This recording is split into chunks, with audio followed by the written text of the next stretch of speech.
사도행전 22장 1절에서 11절 말씀을 통해서 바울의 회심이라는 제목으로 하나님 말씀 함께 나누겠습니다. 예수님께서 이 땅에 오심으로 신약과 구약이 나뉘어졌고요. 기원 전과 기원 후가 예수님으로 말미암아 나뉘어졌습니다. 기원 전을 비포 크라이스트, 예수님 오시기 전을 말하는 거죠. 그리고 기원 후를 아노 도미니, 그거는 주님의 해라는 뜻이죠. 그렇게 나눠지게 되었습니다. 그러니까 예수님 오시기 전의 성경은 구약이고 예수님 오신 이후의 성경은 신약이죠. 성경은 모든 역사를 기록하고 있고 사실만 기록한 글입니다. 그래서 구약은 역사를 기반으로 우리에게 보여주는 게 많죠. 왜냐하면 그 사실대로 그 역사 속에서 일어났던 일을 보여주는 것이니까요. 그래서 구약의 역사서는 여호수아로 시작해서 여호수아, 사사기, 룻기, 사무엘상하, 열왕기상하, 역대상하, 에스라, 느헤미야, 에스더, 여기까지가 역사서예요. 구약의 역사서고 신약의 역사서는 한 권 있습니다. 신약의 역사서는 한 권이에요. 그것이 바로 우리가 오늘 본문에 보고 있는 사도행전, 이게 신약의 역사서, 유일한 역사서입니다. 그러니까 사도행전은 시작이 어떻게 시작이 됩니까? 예수님이 승천하시면서 사도행전이 시작이 되죠. 제자들이 보는 가운데 하늘로 올라가시잖아요. 그렇게 시작되어서 성령이 임하고 초대교회가 시작이 됩니다. 그렇게 전개가 되다가 초대교회에 이제 7 집사를 세우고 그 중간 시점에 이제 9장부터 이제 누구를 중심으로 이 사도행전이 펼쳐지냐면 사도 바울이죠. 사도 바울의 회심이 9장의 사건이 있고 사도 바울이 이 회심한 사건을 3번 성경에 사도행전을 보여주고 있어요. 그 9장에서는 직접 주님을 만난 일을 기록한 것, 22장에서는 사도 바울이 예전에 만났던 주님을 증거한 것, 26장에서도 그 베스도 총독 아그리파 왕 앞에서 자기가 만난 주님을 간증하는, 증거하는, 그렇게 사도행전은 3번 사도 바울의 회심을 보여주고 있습니다. 사도 바울이 예수님을 만나 회심한 시기, 그 기간이 언제냐면 AD 33년이에요. 그러니까 예수님이 AD 30년에 하늘로 승천하셨습니다. 그리고 3년 뒤에 사도 바울이 주님을 만나서 회심을 하게 돼요. 그리고 14년 뒤에 1차 선교 여행을 가게 됩니다. 47년에서 49년. 이게 사도행전이 이제 1차 전도 여행을 다 보여주고 있고 2차 전도 여행은 50년부터 52년, 3차 전도 여행은 53년부터 56년, 이렇게 3번 우리에게 보여주고 있는데요. 오늘 우리가 읽은 사도행전 22장은 AD 57년에 있었던 사건이에요. 그러니까 사도 바울의 회심, 33년에 회심했으니까 57년이면 14년 정도 뒤에 있었던 일입니다. 24년이죠. 24년. 24년 뒤에 사도 바울이 자기가 만났던 주님을 지금 다시 한번 전하고 있다는 거예요. 근데 지금 이 배경이 어떻게 되냐면 사도 바울이 1, 2, 3차 전도 여행을 하고 돌아왔을 때, 예루살렘에 왔을 때 그 사도 바울이 전도 여행을 했을 때 그 반대하는 세력들이 있었어요. 소위 말하면 유대교에 있는 사람들. 그러니까 그 사람들은 그 사람들의 입장에서 바울이 이단이죠. 왜냐면 자기들이 정통이잖아. 근데 바울이 이상한 거 전하고 다닌다고 하는 거 아니에요. 근데 사도 바울은 자기가 만난 예수 그리스도 전하는 건데 유대교의 입장에서는 저놈 저것 이상한 거 전하고 다닌다고. 저 이단이라고. 그러니까 그 사람들이 예루살렘까지 와서 지금 바울을 모함해서 죽이려고 하는 거예요. 이 뒷부분에 보면 뭐 사도 바울이 죽어야 내가 밥을 먹겠다 하고 결단한, 사도 바울을 죽이기 위해 결단해서 모인 사람들까지도 있어요. 그러니까 어마어마하게 사도 바울을 핍박을 합니다. 지금 그 유대에서 몰려온 사람들이 바울을 막 박해하니까 이 천부장이 이게 무슨 소란이 났느냐 하고 가서 이게 무슨 일이냐 하고 백부장하고 가서 이제 물어봐요. 그리고 천부장이 이제 쇠사슬로 사도 바울을 결박하고 이 사람 지금 무슨 일 때문에 이런 소동이 일어났느냐, 그러니까 이 사람은 이런 말, 저 사람은 저런 말 하니까 도저히 알아들을 수 없는 거예요. 그러니까 바울을 영내로 데리고 들어가라 할 때 바울이 자기가 여기서 한번 변론할 수 있는 기회를 주십시오. 천부장에게 이야기를 하는 거예요. 내가 여기 있는 유대인 모인 사람들에게 변론을 할 수 있는 기회를 나에게 허락해 주십시오. 그랬더니 천부장이 허락을 하는 거예요. 그래서 사도 바울이 유대인들이 모여있는 그곳에 히브리 말로 하니까 이 유대인들이 언어 정통이 히브리어잖아요. 그러니까 이 히브리 말로 하니까 조용해지는 거예요. 잠잠해지면서 사도 바울이 하는 말을 이들이 이제 듣게 되는 거예요. 그래서 사도 바울이 이제 어떤 이야기를 그곳에서 하게 되냐, 이 사도 바울이 자기가 이제 처음 예수님을 만났었던 사건, AD 33년에 예수님을 만났었던 그 사건을 지금 그 회심한 사건을 지금 증거하고 있습니다. 여러분 시간상으로 지금 몇 년이 지났다고 그랬죠? 바울의 회심의 사건은 AD 33년이고요. 오늘 우리가 읽은 본문의 사건은 AD 57년이에요. 24년이라는 세월이 지났어요.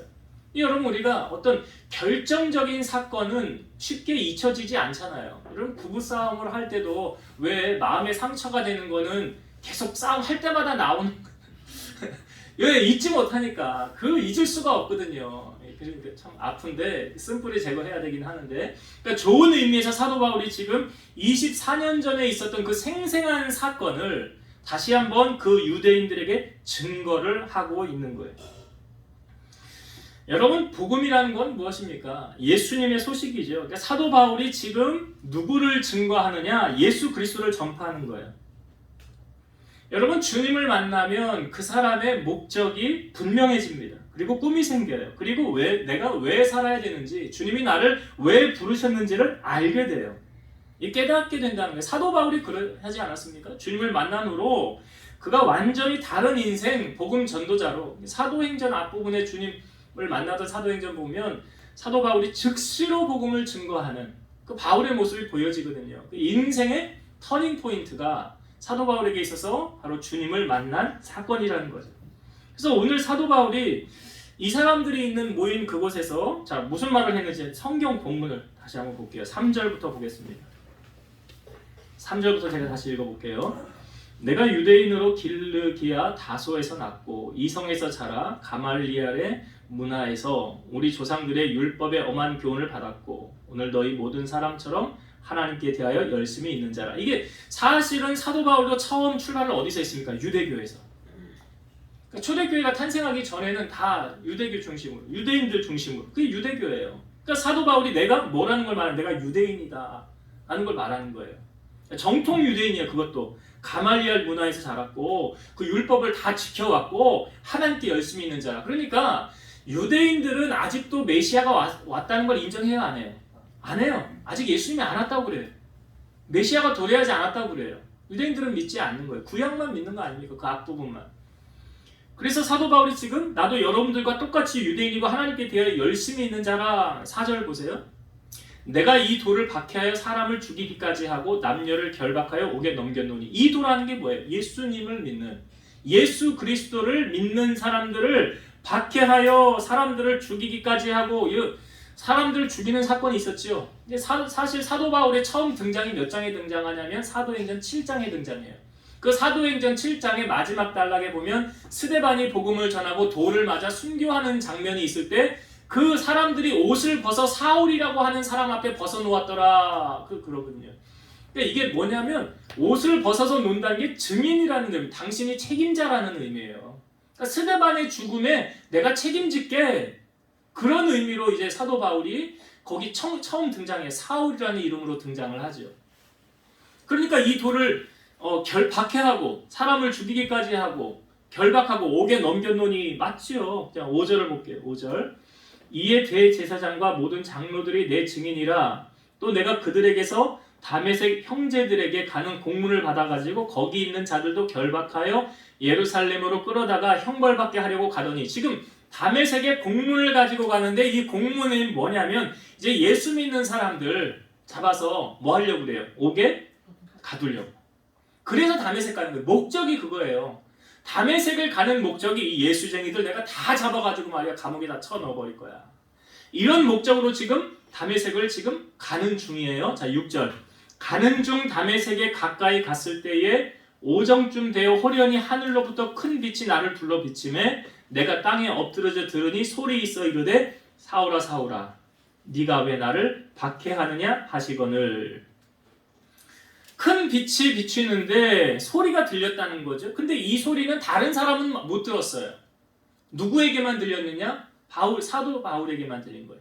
사울에게만 들린 거예요. 네가 왜 나를 박해하느냐? 그러니까 8절. 내가 대답하되 주님 누구시니까 하니 이르시되 나는 네가 박해하는 나사렛 예수라 하시더라. 자 거기서 누가 나타났어요?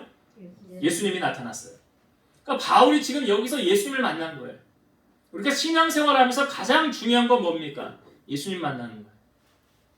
예수님과 나와의 관계, 인격적인 주님과 나와의 만남. 제가 이런 생각을 해요. 신앙생활 하다가 실족하는 사람들, 낙심하는 사람들, 그 사람들 정말 주님 만났을까? 의문을 한번 갖게 돼요. 정말 주님 만났으면 주님을 떠날 수 있을까? 나를 위해 죽어준 그 주님을 내가 배신할 수 있을까? 세상으로 갈 수 있을까? 정말 주님을 만나는 것은 신앙생활에 있어서 가장 중요한 거예요. 사도 바울이 지금 여기 다메섹 이야기를 왜 꺼내냐면 거기서 누구 만난 거예요? 예수님 만난 거잖아요. 그러니까 사도 바울의 인생에 있어서 일생일대 전환점, 터닝 포인트, 이게 주님 만난 시점이거든요. 그러니까 이 이야기를 지금 내가 거기서 예수님을 다시 만났더라, 이걸 전하고 있는 거예요. 이 사도 바울이 그 주님을 만나기 전에 얼마나 박해를 심하게 했냐면, 이 스데반 죽는 건 마땅히 여겼고요. 그 스데반의 죽음으로 말미암아 사람들이 온 땅에 흩어지게 되었더라 그러잖아요. 사도행전 8장 3절 보면 사울이 교회를 잔멸할세 각 집에 들어가 남녀를 끌어다가 옥에 넘기니라. 사울이 교회를 어떻게 한다고요? 잔멸할세. 아주 다 없애버리겠다는 거예요. 그렇게 유대교회 열심이었던 사람이에요. 그러니까 초대교회 입장에서는 사도 바울이 원수 같겠죠. 마귀 같은 역할을 하는 거 아닙니까? 그 누구도 사울 앞에 범접할 수 없었어요. 그 앞에 나아갈 수 없었어요. 뭐 바울 입장에서 제가 말씀드렸지만 자기들이 정통이고 예수 믿는 이 사람들이 이단 아닙니까? 바울의 입장에서는. 그러니까 이제 공문을 받아서 이제 다메섹에 있는 이 예수쟁이들 다 옥에 가두려고 하는 거예요. 근데 그때 거기서 주님을 만나게 되었더라. 제가 질문 한번 드려볼게요. 바울이 다메섹에서 지금 주님 만났잖아요. 근데 바울이 예수님에게 예수님 나 만나주세요, 나 주님을 꼭 만나야 되겠어요 해서 만난 겁니까? 아니면 주님이 그냥 주님의 주권으로 이렇게 나타나셔서 사도 바울을 만나주신 겁니까? 답이 뭔지 여러분 아시죠? 그러니까 사도 바울이 지금 다메섹에 가는 이유가 뭐라고 그랬어요? 예수만 믿는 사람들을 잡아서 옥에 가두려고 가는 거예요. 목적이 그거였어요. 그런데 그 가는 목적에 예수님께서 지금 바울을 만나주고 계시더라. 저는 오늘 이 부분을 보면서 오늘 우리 집사님이 대표 기도를 했지만 제가 오늘 설교하려는 내용이 거기 기도에 많이 포함되어 있었어요. 어떤 말씀을 드리려고 한다면, 여러분 우리가 신앙생활을 함에 있어서 교리적인 부분도 사실 잘 알아야 돼요. 잘 알고 신앙생활을 해야 돼요. 그냥 모르고 그냥 믿어, 대충 믿어, 아니에요. 잘 알고 믿어야 돼요. 우리 장로교는 칼빈의 예정론을 믿죠.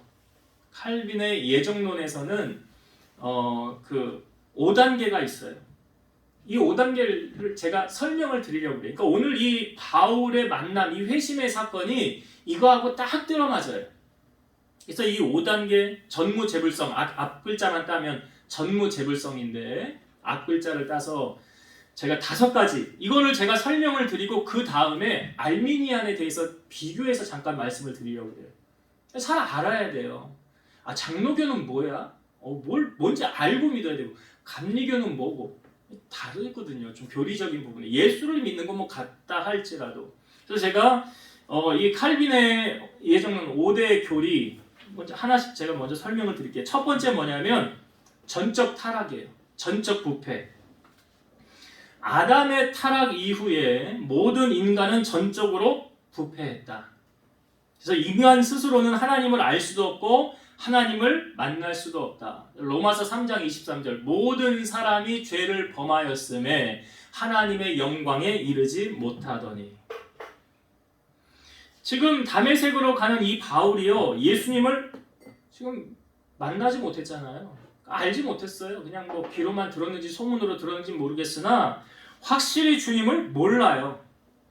그러니까 바울이 예수님 만나기 전에 그 자기의 상태를 이렇게 말합니다. 디모데전서 1장 13절 내가 전에는 비방자요 박해자요 폭행자였으나 도리어 긍휼을 입은 것은 내가 믿지 아니할 때에 알지 못하고 행하였습니다. 내가 예수님을 몰랐을 때, 몰랐기 때문에 내가 지금 이렇게 예수 믿는 사람들을 핍박하고 박해하고 폭행했다. 예수님을 알았더라면 그렇게 안 했겠죠. 그러니까 이게 뭐냐면 첫 번째가 전적 타락이에요. 아담의 범죄 이후로 모든 인간은 타락했다. 누구도 예외 없어요. 여기서 사람 다 태어날 때 뭐 가지고 태어난다고요? 죄 가지고 태어나. 이게 전적 타락이에요. 다 죄를 범했어요. 다 죄 가지고 태어났어요. 근데 예수님은 예외죠. 예수님은 죄가 없죠. 예수님은 아담의 후손이 아니기 때문에, 성령으로 잉태해 오셨기 때문에. 이게 전적 타락 첫 번째. 두 번째가 뭐냐면 무조건적인 선택이에요. 무조건적인 선택. 하나님의 선택하심은 인간의 어떠한 행위의 요구를 통하여 하시지 않으시고 인간의 어떤 행위를 보시고 선택하시지 않으신다. 쉽게 예를 들면 예수님이 선택할 때 재산이 어느 정도 있는 사람만 선택한다. 가난한 사람은 구원 못 받잖아요. 공부를 고등학교 이상 아니면 대학교 이상의 사람들만 하나님 부르신다. 그럼 학교 문턱 못 들어간 사람은 구원 못 받잖아요. 그리고 일하지 않는 사람들은, 백수는 구원받지 못한다. 아니죠. 일해야만 구원받는다. 그러니까 하나님의 선택에는 어떤 조건이 있습니까? 없습니까? 없다는 거예요. 이것을 성경에 이삭에게는 쌍둥이가 에서와 야곱이 있었죠. 로마서 9장 11절. 그 자식들이, 그 쌍둥이들이 아직 나지도 아니하고 무슨 선이나 악을 행하지 아니한 때에 택하심을 따라되는 하나님의 뜻이 행위로 말미암지 않고 오직 부르시는 이로 말미암아 서게 하려 하사. 야곱과 에서가 엄마 뱃속에 있는데 하나님은 누구를 택했어요? 뱃속에 있는데 아무것도 행하지 아니한 그때 내가 야곱은 사랑하고 에서는 미워한다 그러잖아요. 그 뱃속에 있을 때부터 하나님이 그냥 무조건적인 선택이에요. 에베소서 1장 4절과 5절. 곧 창세전에 그리스도 안에서 우리를 택하사 우리로 사랑 안에서 그 앞에 거룩하고 흠이 없게 하시려고 그 기쁘신 뜻대로 우리를 예정하사 예수 그리스도로 말미암아 자기의 아들들이 되게 하셨으니. 이거 아까 기도할 때 집사님이 얘기했던 말씀이잖아. 우리를 누가 택했다고요? 창세전에 하나님이 택하셨어요. 그리고 우리를 예정하셔서 하나님의 아들이 되게 하셨더라. 지금 바울이 앞을 못 보는 시점인데 이제 그 다메섹에 있는 아나니아라는 제자를 보냅니다. 그 제자를 보낼 때 주님이 하셨던 말씀이 이거예요. 가라, 이 사람은 내 이름을 이방인과 임금들과 이스라엘 자손들에게 전하기 위하여 택한 나의 그릇이라. 누가 택했다고요? 주님이. 여러분 오늘 이 자리에 주님이 택하지 않으면 여기 앉아 있어요? 못 앉아 있어요? 못 앉아 있는 거예요. 주님이 택하셔서 부르셨기 때문에 여기 앉아 있는 거예요. 그게 이제 주님의 선택이에요. 이 선택은 조건이 없는 무조건적인 선택이에요. 이게 두 번째. 그 다음에 세 번째가 뭐냐? 제한속죄예요. 제한속죄. 하나님은 그가 선택한 택자만을 부르시고 예수 그리스도의 대속적 공로는 그가 선택하신 자들만을 위한 것이다. 로마서 8장 30절. 또 미리 정하신 그들을 또한 부르시고 부르신 그들을 또한 의롭다 하시고 의롭다 하신 그들을 또한 영화롭게 하셨느니라. 이 제한속죄라는 말이 뭐냐면 창세기 요한복음 3장에 보면 하나님이 세상을 이처럼 사랑하사 독생자를 주셨으니 이는 그를 믿는 자마다 멸망하지 않고 영생을 얻게 하려 하심이라. 하나님 그 아들 독생자를 우리 구원하기 위해 보내신 거죠. 그 다음에 나오는 말씀 제가 읽어볼게요. 하나님이 그 아들을 세상에 보내신 것은 세상을 심판하려 하심이 아니요 그로 말미암아 세상이 구원을 받게 하려 하심이라. 그가 믿는 자는 그를 믿는 자는 심판을 받지 아니하는 것이요 믿지 아니하는 자는 하나님의 독생자의 이름을 믿지 아니하므로 벌써 심판을 받은 것이니라. 그러니까 믿는 자는 구원받지만 믿지 않는 자는 구원받지 못하는 거. 이게 무슨 말입니까? 예수 그리스도의 십자가의 사건은 모든 사람을 위한 것이지만 믿지 않는 자에게는 해당 사항 없는 거예요. 예수님의 십자가 사건은 믿는 자들만을 위한 이게 제한속죄예요. 그러니까 그 예수 그리스도의 십자가의 사건이 나를 위한 것입니다 라고 믿는 자에게만 해당되는 거지 믿지 않는 자에게는 해당 사항이 없는 거예요. 이게 제한속죄예요. 그러니까 내가 예수 그리스도를 나의 구주로 믿고 영접한 자에게만 일어나는 구원의 역사이지 믿지 않고 인정하지 않는 자는 구원 얻지 못하고 예수 그리스도의 십자가 사건과 상관이 없는 거다. 이게 뭐라고요? 제한속죄. 제한속죄. 네 번째가 불가항력적 은혜예요. 불가항력적 은혜. 인간은 하나님의 은혜를 거부할 수 없고 그 은혜에 저항할 수 없다라는 거예요. 로마서 3장 24절 그리스도 예수 안에 있는 속량으로 말미암아 하나님의 은혜로 값없이 의롭다 하심을 얻은 자 되었느니라. 자, 지금 바울이 다메섹에 왜 간다고요? 공문 가지고 예수 믿는 사람들을 잡아서 옥에 넣으려고. 그런데 그 다메섹에 가다가 하늘에서 빛이 비치고 바울의 눈이 멀게 되었고 하늘의 음성이 들리기를 너는 왜 나를 박해하느냐? 누구십니까? 나는 네가 박해하는 예수라. 여기서 바울이 예수님을 만났죠. 만났어요. 바울이 예수님을 만난 것을 거부할 수 있습니까? 없습니까? 없어요. 이게 불가항력적 은혜예요. 그러니까 이런 분들 예전에 있었어요. 교회도 처음 나온 지 얼마 안 되고 그런 분들이 있었는데 막 교회에서 옛날에는 부흥회 같은 것도 많이 하고 있잖아요. 기도하고 그런데 갑자기 막 방언이 막 터지는 거예요. 은혜가 그러니까 이 거부할 수 없는 은혜. 그 하나님의 은혜를 우리 사모도 하지만 하나님이 내가 너에게 은혜를 주겠다 하면 그냥 거부할 수 없는 거예요. 바울이 지금 예수님이 자기를 만나 주셨다는 이것을 거부할 수 없는 사건이잖아요. 바울의 사건에 있어 인생에 있어서. 그러니까 바울의 회심은 전적인 하나님의 은혜요, 불가항력적인 하나님의 섭리다. 인간이 하나님의 은혜를 거부할 수 없다라는 거예요. 이게 불가항력적 은혜 네 번째. 다섯 번째 마지막인데요. 성도의 견인입니다. 성도의 견인. 구원받기로 작정된 자는 결코 구원의 자리에서 떨어져 나가거나 구원을 잃어버릴 수 없다. 고린도전서 1장 8절 주께서 너희를 우리 주 예수 그리스도의 날에 책망할 것이 없는 자로 끝까지 견고하게 하시리라. 한번 하나님의 택함을 받은 하나님의 백성, 하나님의 자녀는 결코 그 구원의 줄을 주님이 놔요, 안 놔요? 안 놓는 거예요. 로마서 8장 38, 39절 내가 확신하노니 사망이나 생명이나 천사들이나 권세자들이나 현재일이나 장래일이나 능력이나 높음이나 기쁨이나 다른 어떤 피조물이라도 우리를 우리 주 그리스도 예수 안에 있는 하나님의 사랑에서 끊을 수 없으리라. 하나님의 사랑에서 우리를 끊을 수 있는 것이 있대요, 없대요? 없더라. 하나님이 한번 택함 받은 사람은 결코 하나님이 그 손을 놓지 않아요. 때로는 하나님이 나 놓는 거 아니야? 나 잊어버리는 거 아니야? 결코 그렇지 않아요. 그래서 연호와 같이 세상을 나갔다가도 다시 주님 품으로 돌아오게 되는 하나님이 놓지 않는 택한 자들을 그렇게 성도의 견인, 주께서 견인해 가시는 거예요. 차가 고장났을 때 견인차로 이렇게 가듯이 주님이 우리를 견인해 가시는 거예요. 이끌어 가시는 거예요. 그러니까 여러분 바울이 그 마지막의 생애가 바울이 참수형으로 목이 잘려서 순교를 당하게 되잖아요. 그 참수형에 갈 때 사도 바울의 얼굴이 천사의 얼굴과 같이 환하게 빛이 나더라. 죽으러 가는 사람이. 목이 잘리러 사형당하러 가는 사람이 천사의 얼굴같이 환하게 빛이 나더라. 가능합니까? 사도 바울이 그랬어요. 왜요? 그 죽음으로 말미암아 나를 하나님과 나의 관계에서 이 죽음도 나를 끊을 수 없는 거예요. 내가 죽으면 나 끝나면 이제 사도 바울은 자기가 기다렸던 그렇게 고대하던 주님 품에 가는 거 아니에요. 사도 바울이 천국 보고 왔잖아요. 3000층에 다녀왔느니라 그러잖아요. 3000층은 하늘 천국을 말하는 거잖아요. 거기를 보고 온 사도 바울이 이제 내가 드디어 하나님의 나라에 입성하는구나. 그러니까 천사의 얼굴처럼 그렇게 가는 거예요.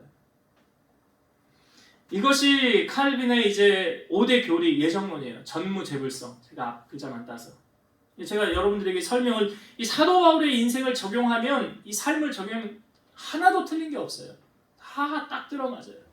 여기서 제가 하나 잠깐 간단하게 설명드릴 건 알비니안의 5대 학론인데 알미니안은 우리가 교리는 좀 다릅니다. 여기서 5가지 주장하는데 제가 한번 읽어볼게요.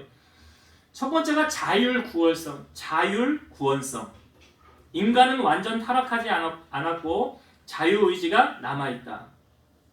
타락하지 않았고 자유의지가 남아있다. 이게 자율구원성이고 두 번째가 예지, 예정 및 조건 선택. 하나님은 인간의 조건을 보고 선택하신다. 가려서 선택하신다. 세 번째가 만인 구원. 그리스도의 십자가 속죄는 모든 인류를 위한 것이다. 맞는 것 같지요. 근데 안 믿는 사람에게는 해당 사항 없는 게 이게 제한 속죄하고 다른 거예요. 만인 구원. 네 번째가 자유의지예요. 성령의 은혜는 충분히 저항할 수 있다. 하나님의 은혜를 막 부어주신데 나 은혜 안 받을래. 저항합니다. 이거 자유의지예요. 다섯 번째가 궁극적 구원 실패 가능. 구원 얻은 사람도 잘못하면 구원을 잃어버린다. 이게 성도의 견인하고 다르죠. 한 번 택함 받은 자 하나님이 끝까지 붙잡고 가는데 여기서는 구원받았지만 잘못하고 범죄하면 구원을 잃어버릴 수 있다. 이게 알미니안의 5대 학론. 교리적인 부분이 좀 다르죠. 사실은 감리교에서 이 부분을 많이 따라요. 이 부분을. 우리 칼빈의 예정은 완전히 다르죠. 하나님의 전적인 선택, 무조건적인 선택, 제한 속죄, 불가항력적인 은혜, 성도의 견인. 우리가 이거 믿고 따라가는 거예요. 장로교는 다른 거예요. 또 오늘 바울의 이 삶을 복음 전파, 회심, 마지막 순교까지의 삶을 보면 이 칼빈의 5대 교리, 사도 바울에 적용하면 딱 맞는 걸 보게 돼요. 그래서 여러분들이 신앙생활하면서 이 5대 교리는 내가 장로교인으로서 알아도 되고 몰라도 되는 게 아니라 이건 내가 꼭 알고 여러분들이 신앙생활을 하면 신앙이 더 견고해지고 흔들리지 않고 주님이 나 끝까지 붙잡고 내가 이 손 붙잡고 그 은혜에 붙잡혀서 내가 승리할 거야. 그런 믿음으로 신앙생활에서 승리하는 여러분 되시기를 바랍니다. 자, 한 가지만 더 은혜를 나누고 마칠게요. 자, 바울이 지금 다메섹에서 누구 만났다고요? 예수님 만났죠. 근데 우리가 이걸 좀 성경을 보면서 좀 검증을 해봐야 돼. 바울이 지금 예수님을 만났다? 여러분, 바울이 예수님을 만난 회심한 사건이 몇 년이라고 그랬어요? AD 33년. 예수님의 승천은 몇 년? AD 30년. 3년이 지났어요. 예수님은 하늘로 올라가셨죠? 30년에. 그래서 사도 바울이 33년에 만났죠? 그런데 대뜸 바울이 예수님이 나타나서 네가 박해하는 예수라라고 말하고 있어요. 자, 이 부분은 성경을 한번 봅시다. 증명을 좀 해야 될 것 같아서. 자, 사도행전 먼저 1장을 볼게요. 1장 9절부터 한번 보겠습니다. 사도행전 1장 9절부터 제가 11절까지 읽어볼게요. 이 말씀을 마치시고 그들이 보는데 올려져 가시니 누가 예수님이요? 구름이 그를 가리어 보이지 않게 하더라. 예수님이 하늘로 올라갔는데 구름이 가려서 보이지 않았어요. 10절 올라가실 때에 제자들이 자세히 하늘을 쳐다보고 있는데 흰옷 입은 두 사람이 그들 곁에 서서 이 흰옷 입은 두 사람은 누구예요? 천사예요? 11절 이르되 갈릴리 사람들아 어찌하여 서서 하늘을 쳐다보느냐 너희 가운데서 하늘로 올려지신 이 예수는 하늘로 가심을 본 그대로 오시리라 하였느니라. 천사 둘이 서서 너희가 본 예수는 너희가 본 그대로 다시 오시리라. 자, 예수님 지금 어디 계세요? 하늘에. 자, 또 뒤로 넘겨서 좀 찾아봅시다. 사도행전 7장 54절부터 보겠습니다. 사도행전 7장 54절부터 56절까지만 볼게요. 그들이 이 말을 듣고 마음에 찔려 그를 향하여 이를 갈거늘 스데반을 향하여 거기 모인 사람들이 이를 갈거늘 스데반이 성령 충만하여 하늘을 우러러 주목하여 하나님의 영광과 및 예수께서 하나님 우편에 서신 것을 보고 말하되 보라 하늘이 열리고 인자는 예수님이죠. 하나님 우편에 서신 것을 보노라 한대. 스데반이 지금 무엇을 봤습니까? 하나님의 영광과 그 다음에 하나님 우편에 오른쪽에 누가 서 계세요? 예수님이. 예수님이 지금 하늘로 올라가신 것까지는 사도행전 1장에 드러났고 그 다음에 스데반이 영안이 열려서 하늘을 보니까 하나님 보좌 오른편에 예수님이 서 계시더라. 원래는 앉아 계시는데 스데반을 맞으려고 주님이 서 계시는 거예요. 스데반을 이제 맞으시려고 주님이 서 계시는 거예요. 자, 예수님이 지금 어디 계십니까? 하나님 보좌 우편에. 히브리서 12장 2절 믿음의 주여 또 온전하게 하시는 이인 예수를 바라보자 그는 그 앞에 있는 기쁨을 위하여 십자가를 참으사 부끄러움을 개의치 아니하시더니 하나님 보좌 우편에 앉으셨느니라. 하나님 보좌 우편에 주님이 지금 앉아 계시죠? 로마서 8장 34절 누가 정죄하리요 죽으실 뿐 아니라 다시 살아나신 이는 그리스도 예수시니 그는 하나님 우편에 계신 자요 우리를 위하여 간구하시는 자시니라. 자, 예수님이 여기 로마서에도 어디에 계시대? 하나님 보좌 우편에. 하나님 보좌 우편에.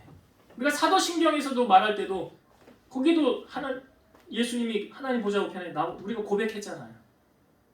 그럼 질문을 드려볼게요. 자, 바울이 예수님을 박해한 적이 있습니까? 없습니까? 있어요? 있어요? 예수님 지금 어디 계세요? 하늘에. 그러면 사울이 하늘에 가서 하나님 보좌 옆에 있는 예수님을 가서 괴롭히고 왔나요? 믿는 사람들에게. 예. 예? 예수님께서 나는 네가 박해하는 예수라라는 말은 바울이 예수님을 박해했다는 거잖아요.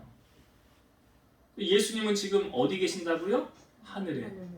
하나님 보좌 우편에. 그러면 바울이 예수님을 박해한 적이 없어야 되잖아요. 없어야 말이 맞는 거잖아요. 하나님 보좌 우편에 계시는데 바울이 언제 하늘을 가서 박해를 했는지, 아니면은 주님이 내려와서 내가 예수인데 네가 나 박해했다라고 하시든지, 그것도 아닌 것 같은데 지금 주님은 네가 나 박해했잖아 라고 말씀하시는 거예요. 이거 어떻게 해석이 될까요? 마태복음 10장 40절, 너희를 영접하는 자는 나를 영접하는 것이요 나를 영접하는 자는 나를 보내신 이를 영접하는 것이니라.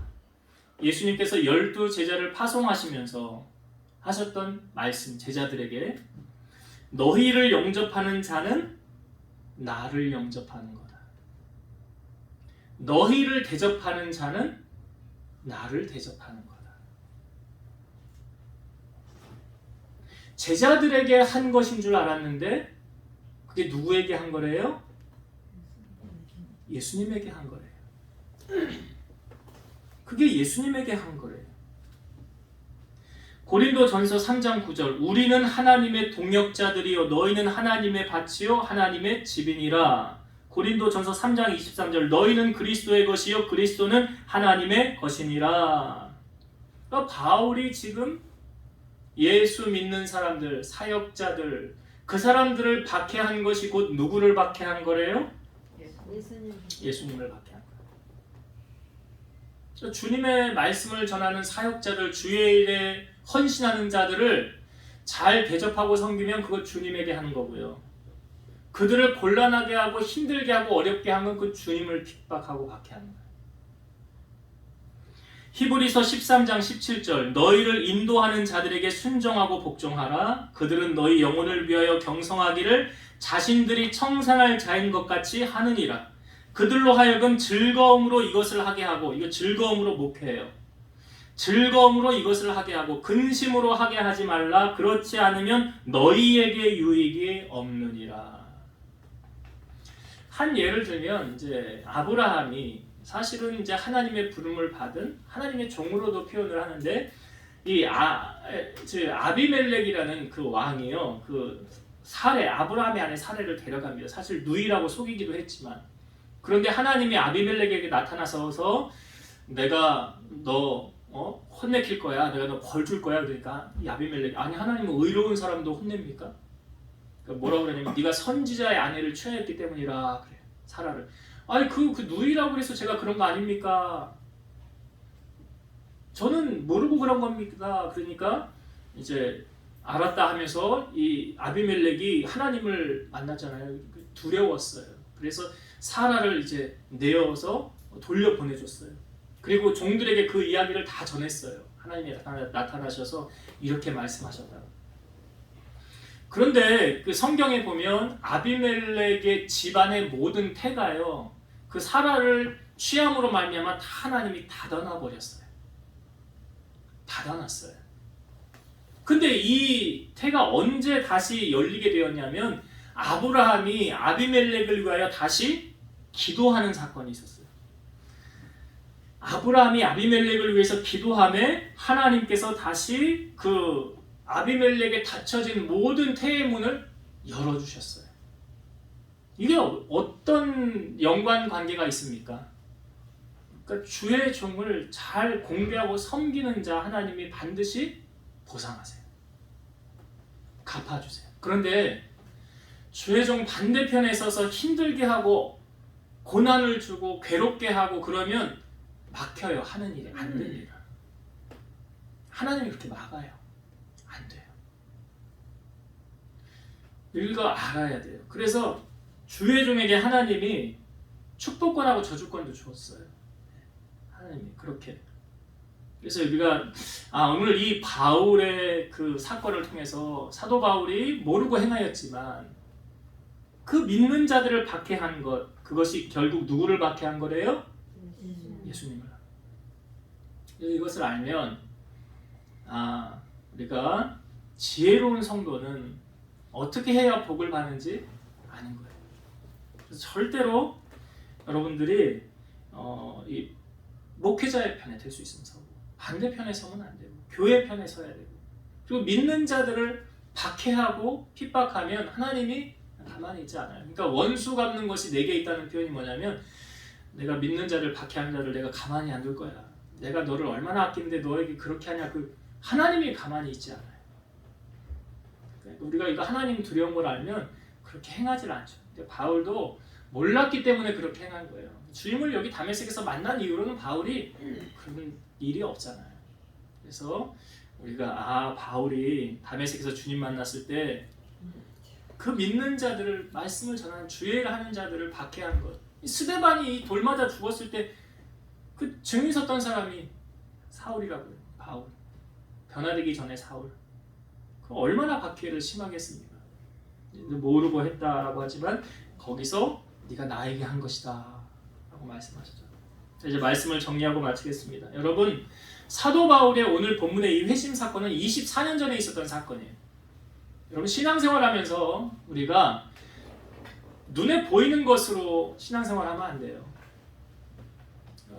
사람을 보고 신앙생활하는 것도 아니고요. 건물을 보고 신앙생활하는 것도 아니에요. 정말 중요한 것은 예수님을 바라보며 신앙생활하는 믿음의 주여 온전케 하신 이인 예수를 바라보는 것. 그러니까 우리의 신앙에 있어서 가장 우리가 늘 점검해야 되는 부분이 뭐냐면 나하고 주님과의 관계가 지금 어떻지?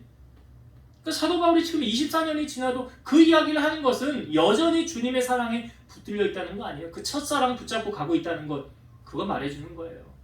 그래서 우리의 신앙이 늘 점검하시기를 주님과 나와의 관계 지금 뜨겁게 나는 주님을 연애하고 있는가. 에베소 교회 첫사랑 잃어버렸다고 그랬잖아요.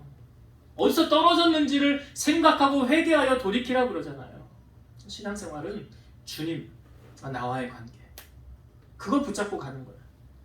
잊지 마시고, 두 번째는 바울이 핍박했던 자가 핍박했던 그 사람인 줄 알았는데 그 누구에게 한 거라? 예수님에게 한 거라. 그래서 여러분, 하나님이 그 복을 줄 자에게는 복을 주시고 벌을 줄 자에게 벌을 주세요. 내가 행한 거에 대한 상급을 받는 거예요. 그래서 특별히 여러분들은 주의 일을 하는 주의 종들 잘 섬기시고 또 같이 신앙생활하는 교우들, 같이 믿음 생활하는 그분들 사랑을 같이 나누시고 표현하셔서 그 사랑을 주님이 말씀하지 너희를 영접하는 자는 나를 영접하는 거라고 그랬잖아요. 주님을 영접하고 주님을 대접하고 주님께 영광 올려드리는 그러한 삶으로 하나님의 복을 누리고 살아가는 여러분 되시길 주의 이름으로 축원드립니다. 기도하시겠습니다. 살아계셔서 역사하시는 하나님, 바울의 다메섹에서 주님을 만난 그 회심의 사건은 사도 바울의 터닝 포인트였습니다. 그가 박해하였던 그 주님을 그곳에서 만남을 통해서 바울의 새로운 인생이 펼쳐졌습니다. 이제 주님을 증거하고 마지막까지 복음 전하다가 그의 삶을 마감하는 것을 보면서 그가 얼마나 주님을 뜨겁게 사랑했는지 우리에게 보여줍니다. 우리 사랑하는 성도들도 이전보다도 주님을 사랑하고 가까이하고 주님만을 섬기며 나아가는 우리 성도들이 되게 하여 주옵소서. 또한 주의 일을 하는 사역자들을 잘 섬기는 것이 주님을 섬기는 것이라고 말씀해 주셨사오니 하나님의 복을 누릴 수 있는 저들의 상황이 되게 하시고 형편이 되게 하시고 마음껏 주님을 잘 섬겨서 측량할 수 없이 갚으시는 하나님의 은혜를 경험하고 간증하는 주인공들이 되게 하옵소서. 예수님 이름으로 감사하며 기도드리옵나이다. 아멘.